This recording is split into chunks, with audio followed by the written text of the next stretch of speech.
নমস্কার বন্ধুরা, সম্পাস লাইফস্টাইলে আপনাদের সবাইকে স্বাগত। চলে এসেছি আরও একটি নতুন রেসিপি নিয়ে। আমার আজকের রেসিপি তালের বড়া। তালের বড়া বাড়িতে সকলেই বানিয়ে থাকেন, তবে আমি কেমনভাবে বানাই সেটাই আজকে আপনাদের সাথে শেয়ার করব। তাহলে ভিডিওটি শেষ পর্যন্ত দেখতে থাকুন। প্রথমে একটি পাত্রে নিয়ে নিচ্ছি ময়দা, এরপর এর মধ্যে দেব সুজি হাফ কাপ, এর মধ্যে দেব লবণ 1 চিমটে মতো, দিয়ে দেব চিনিটা আপনারা আপনাদের পরিমাণ মতো ব্যবহার করবেন। আর তারপর এর মধ্যে দিয়ে দিচ্ছি কুচনো নারকেলকে এভাবে আমি কুচো কুচো করে নিয়েছি। আপনারা চাইলে নারকেল কুড়ো ব্যবহার করতে পারেন, তবে কুচনো নারকেল দিলে এর টেস্টটা বেশি ভালো লাগে। এরপর এর মধ্যে আমি দিচ্ছি তালের পাল্প। এবার এই সব কিছু ভালো করে মিশিয়ে নেব।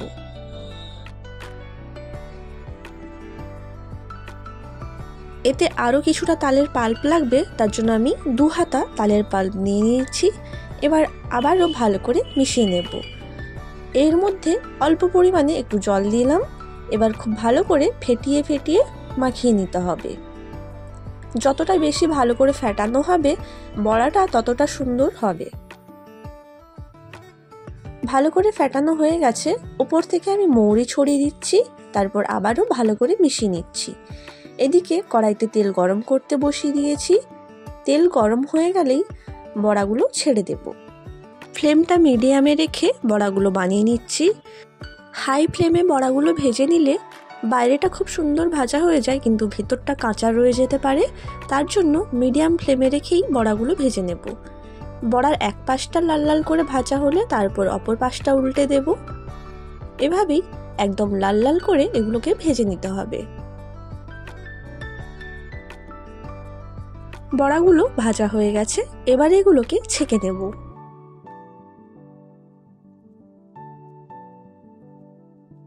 ঠিক একইভাবে বাকি বড়াগুলো ভেজে নিচ্ছি। এক এক করে বড়াগুলো ছেড়ে দিচ্ছি আর ফ্লেমটা একেবারে মিডিয়ামে রেখেছি।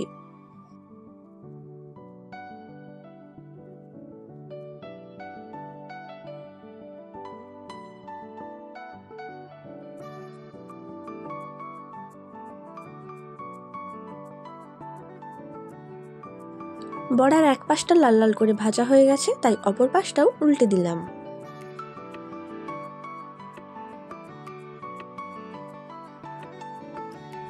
বড়াগুলো বেশ লাল লাল করে ভাজা হয়ে গেছে, এগুলোকে ছেঁকে নিলাম। আবারও আমি তেলের মধ্যে বড়াগুলো এক এক করে ছেড়ে দিচ্ছি।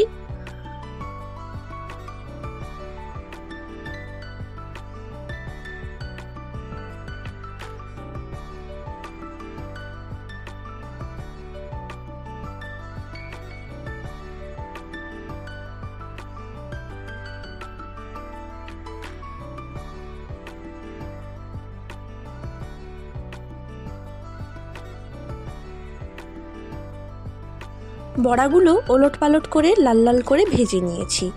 এবার এগুলোকেও ছেঁকে নেব।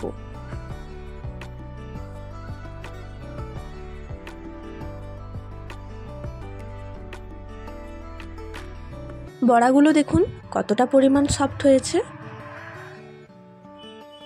তো আজকের এই রেসিপিটি আপনাদের কেমন লাগলো কমেন্ট করে অবশ্যই জানাবেন। ভিডিওটি ভালো লেগে থাকলে লাইক, শেয়ার এবং সাবস্ক্রাইব করবেন। আর নতুন নতুন ভিডিও আপডেট পাওয়ার জন্য চ্যানেলের পাশে থাকা বেল আইকনটি ক্লিক করবেন।